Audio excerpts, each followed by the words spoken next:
For all the unpaid tolls when you don't even own a car. For all the missed packages you didn't order. For all the remote job offers from sketchy sounding companies. This fall, we pour one out for spam messages. Because in iOS 26, they're all getting buried in a junk drawer. See ya! Apple katika simu zao za iPhone 17 ambazo walitangaza kuzizindua Septemba hii 2025 wamefanya maboresho katika feature ya kuspam SMS na call za matapeli.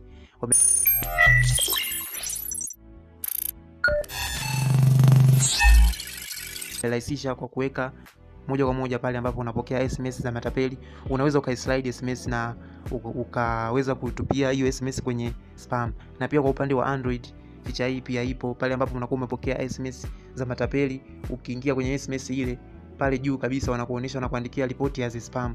Kwa ukiripoti as spam unakuwa tayari umeshajilinda na matapeli. Na je, umependa Apple kuweka mabadiliko haya katika simu zao za iPhone 17?